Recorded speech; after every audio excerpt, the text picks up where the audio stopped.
कहानी की शुरुआत होती है एक ऐसी जगह से जिसका नाम है बर्क।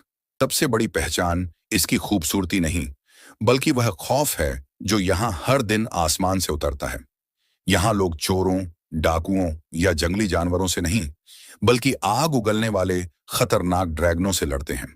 जैसे ही रात होती है, पूरा गांव युद्ध के मैदान में बदल जाता है। चारों तरफ चीख पुकार, जलते हुए घर और आसमान में मंडराते ड्रैगन दिखाई देते हैं। इसी अफरा तफरी के बीच एक दुबला पतला लड़का भी नजर आता है, जिसे देखकर कोई भी यह नहीं कहेगा कि वह एक वाइकिंग है। उसका नाम है हिकअप। पूरे गांव के लिए वह मुसीबत का दूसरा नाम है, लेकिन उसे पूरा यकीन है कि एक दिन वही कुछ ऐसा करेगा जिससे सबकी सोच हमेशा के लिए बदल जाएगी। बर्क के लोगों का मानना था कि ड्रैगनों से भागा नहीं जाता, बल्कि उनका शिकार किया जाता है। यही वजह थी कि यहाँ का हर बच्चा बचपन से तलवार, कुल्हाड़ी और ढाल चलाना सीखता था। लेकिन हिकअप बाकी सबसे अलग था। उसके पास ताकत नहीं थी, भारी हथियार उठाने की क्षमता नहीं थी और न ही किसी योद्धा जैसी कदकाठी। फिर भी उसके अंदर एक ऐसी चीज थी जो बाकी लोगों में नहीं थी, दिमाग। वह हर चीज को लड़ाई से नहीं, समझदारी से देखता था। मगर इस गांव में दिमाग से ज्यादा ताकत की कीमत थी, इसलिए कोई भी उसकी बातों को गंभीरता से नहीं लेता था। उसी रात गांव पर फिर से ड्रैगनों का हमला हो जाता है। आसमान में अलग अलग तरह के ड्रैगन आग बरसाने लगते हैं। कोई भेड़ों को उठा ले जाता है, कोई अनाज के गोदामों को जला देता है और कोई घरों को राख बना देता है। पूरे गांव के योद्धा हथियार लेकर मैदान में उतर पड़ते हैं। इस सेना का नेतृत्व करता है बर्क का मुखिया स्टोइक, जो हिकअप का पिता भी है। स्टोइक पूरे गांव का सबसे ताकतवर और बहादुर इंसान माना जाता था। उसके लिए ड्रैगनों को खत्म करना सिर्फ जिम्मेदारी नहीं, बल्कि जीवन का मकसद था।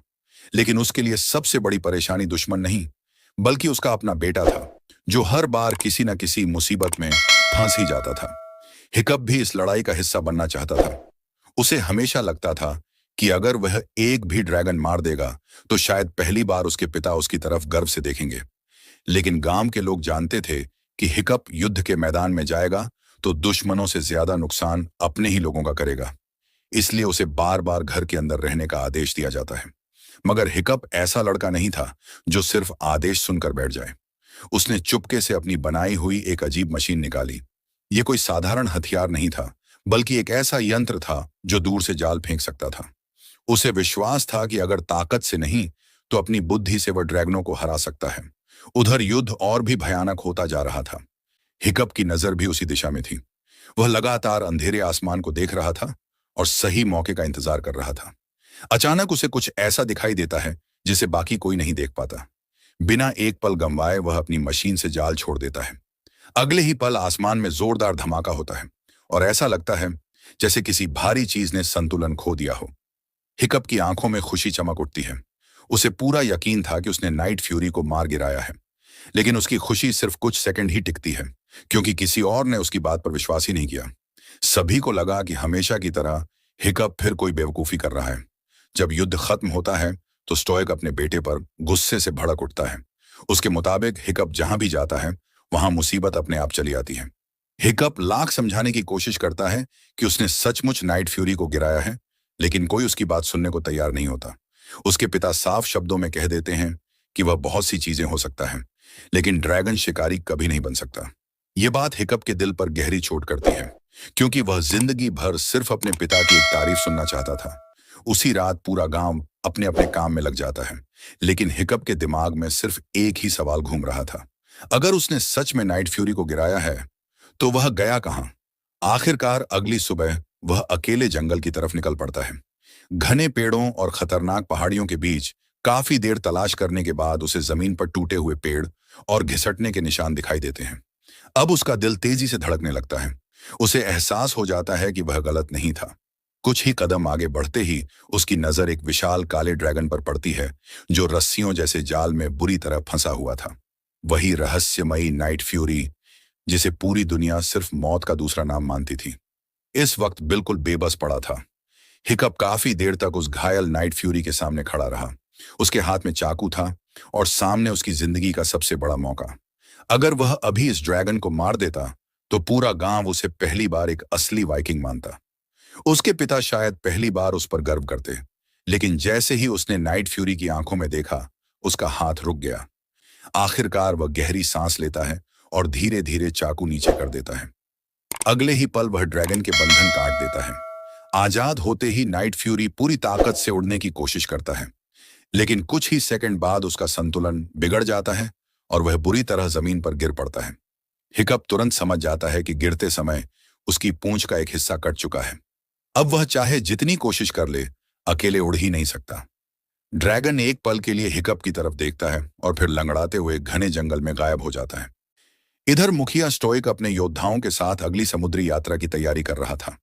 उसका विश्वास था कि कहीं न कहीं ड्रैगनों का असली ठिकाना जरूर मौजूद है। अगर वह जगह मिल जाए तो इस सदियों पुराने युद्ध का हमेशा के लिए अंत किया जा सकता है। लेकिन लगातार कई सालों की तलाश के बाद भी उन्हें सिर्फ नाकामी ही मिली थी। फिर भी स्टोइक हार मानने वालों में से नहीं था। वह पूरे गांव के सामने खड़ा होकर सभी को याद दिलाता है कि उनके पूर्वज दुनिया के अलग अलग हिस्सों से यहां सिर्फ इसलिए आए थे ताकि इस खतरे का हमेशा के लिए सामना किया जा सके। अगर आज वे पीछे हट गए तो आने वाली पीढ़ियां भी इसी डर में झेंगी। उसके शब्द सुनकर थके हुए योद्धाओं के अंदर भी फिर से जोश भर जाता है और सभी एक बार फिर समुद्र की ओर निकलने की तैयारी शुरू कर देते हैं। उधर गोबर काफी देर से स्टोइक को चुपचाप देख रहा था। जैसे ही बाकी लोग वहां से चले जाते हैं, वह धीरे से एक ऐसी बात कहता है जो स्टोइक को बिल्कुल पसंद नहीं आती। वह कहता है कि अब हिकअप भी बड़ा हो चुका है और उसे बाकी बच्चों की तरह ड्रैगन ट्रेनिंग में भेज देना चाहिए। पहले तो स्टोइक साफ मना कर देता है। उसके मुताबिक हिकअप युद्ध के मैदान में खुद से ज्यादा दूसरों के लिए खतरा है। लेकिन गोबर हार नहीं मानता। वह स्टोइक को याद दिलाता है कि एक दिन ऐसा भी आएगा जब वे दोनों उसके साथ नहीं होंगे। अगर आज उसे मौका ही नहीं मिलेगा तो वह कभी खुद को संभालना नहीं सीख पाएगा। स्टोइक कुछ देर तक सोचता रहता है। आखिरकार वह बिना कुछ कहे वहां से चला जाता है, लेकिन उसके चेहरे से साफ पता चल रहा था कि गोबर की बात उसके दिल तक पहुंच चुकी है। इसी बीच हिकअप भी अपने पिता से बात करने का फैसला करता है। वह मन ही मन कई बार सोच चुका था कि आज सब सच बता देगा।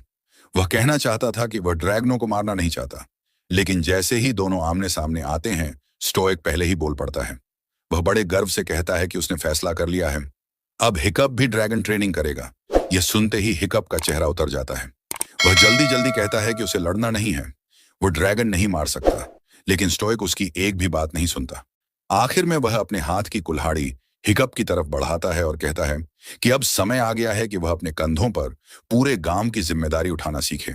हिकअप मजबूरी में हामी तो भर देता है, लेकिन अंदर ही अंदर उसे एहसास हो जाता है कि वह एक ऐसे रास्ते पर धकेला जा रहा है जहां उसका हर कदम उसे अपने ही फैसले के खिलाफ ले जाएगा। अगली सुबह पूरे गांव के नौजवान ट्रेनिंग एरिना में इकट्ठा होते हैं। हर किसी के चेहरे पर जोश दिखाई दे रहा था। कोई अपने भविष्य के कारनामों के सपने देख रहा था, तो कोई पहली बार असली ड्रैगन से लड़ने के लिए उत्साहित था। हिकअप भी वहां पहुंचता है, लेकिन उसके पहुंचते ही कई लोग हंसने लगते हैं। स्नॉटलाउट ताना मारते हुए कहता है कि शायद मुखिया का बेटा होने की वजह से उसे भी यहां आने की इजाजत मिल गई। वहीं जुड़वां भाई बहन रफनट और टफनट हमेशा की तरह एक दूसरे से उलझते हुए भी हिकअप का मजाक उड़ाने का मौका नहीं छोड़ते।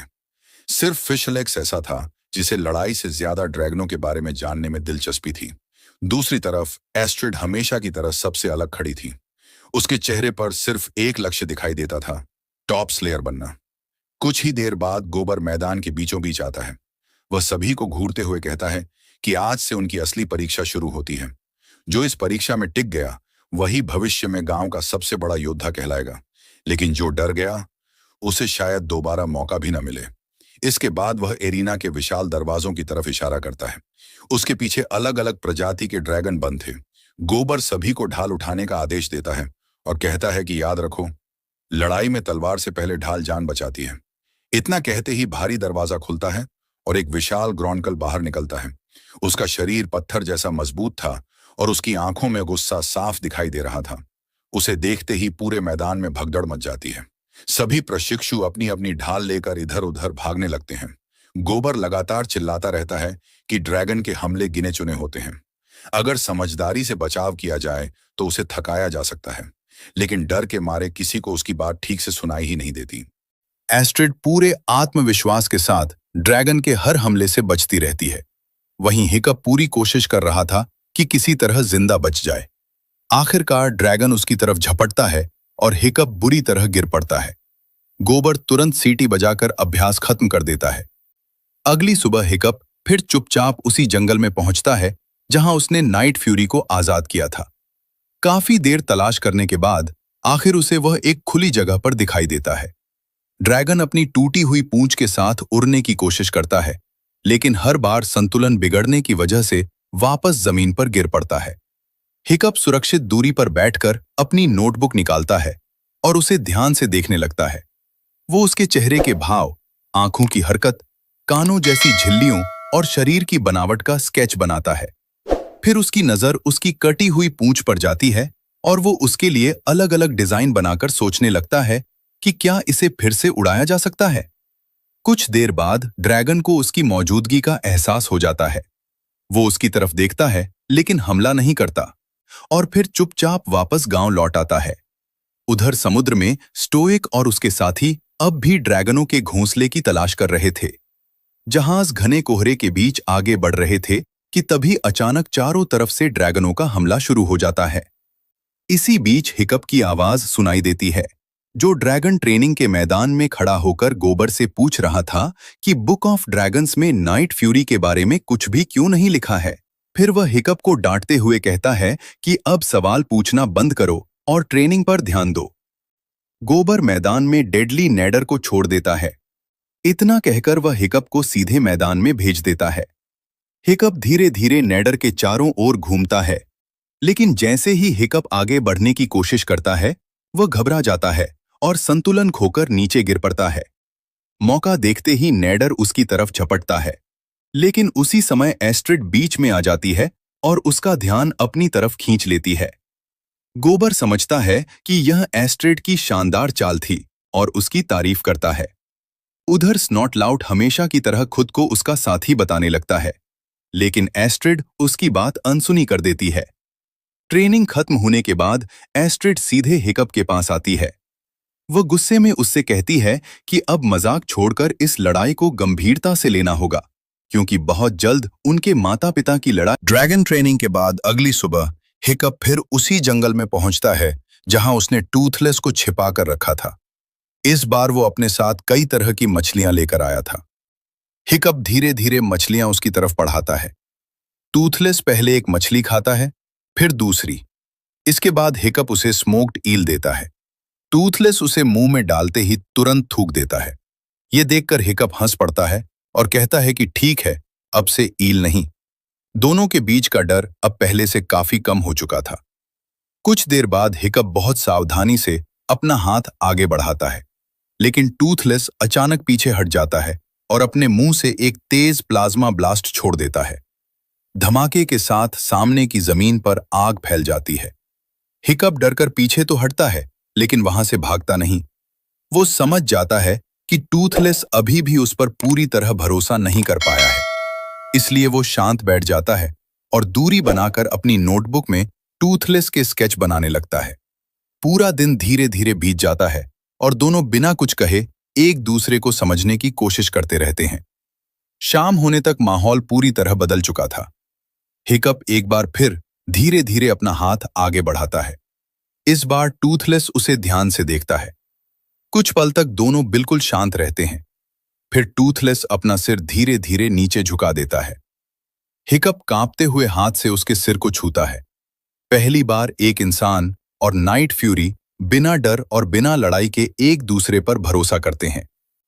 उस शाम हिकअप घर लौटता है और पूरी रात अपनी नोटबुक में टूथलेस की टूटी हुई पूंछ के लिए नया टेलफिन डिजाइन करता रहता है। अगली सुबह वो अपने बनाए हुए हिस्से को लेकर वापस आता है।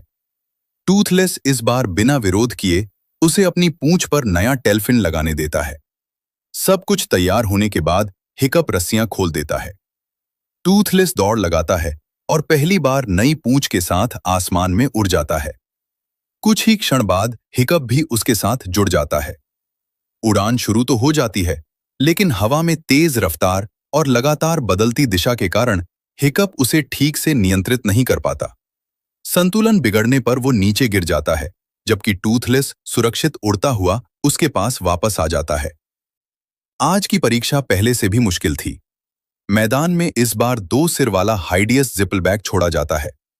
गोबर सभी को समझाता है कि इस ड्रैगन का एक सिर गैस छोड़ता है, जबकि दूसरा उसी गैस में आग लगाता है। इसलिए अगर दोनों सिरों पर एक साथ नजर नहीं रखी तो बचना लगभग नामुमकिन है। तभी हिकअप को सुबह वाला स्मोक्ड ईल याद आता है, जिसे टूथलेस ने बिल्कुल पसंद नहीं किया था। वो तुरंत अपनी जेब से वही ईल निकालकर ड्रैगन की तरफ फेंक देता है। जिपलबैक उसे सूंघते ही पीछे हट जाता है। अगले ही पल वो ईल को देखकर घबरा जाता है और बिना किसी पर हमला किए सीधे अपने बाड़े के अंदर लौट जाता है। पूरा मैदान कुछ सेकंड के लिए बिल्कुल शांत हो जाता है। किसी को समझ ही नहीं आता कि हिकअप ने बिना लड़ाई किए ड्रैगन को कैसे काबू कर लिया। गोबर भी हैरान रह जाता है। तभी एल्डर गोथी आगे बढ़ती हैं और हिकअप के पक्ष में अपना फैसला सुनाती हैं। उसके अंक बढ़ा दिए जाते हैं। दूसरी तरफ एस्ट्रिड लगातार हिकअप को देख रही थी। कुछ ही दिनों पहले जो लड़का सबसे कमजोर माना जाता था, वही अब हर परीक्षा सबसे अलग तरीके से जीत रहा था। उसे समझ नहीं आ रहा था कि आखिर हिकअप के अंदर इतना बड़ा बदलाव आया कैसे।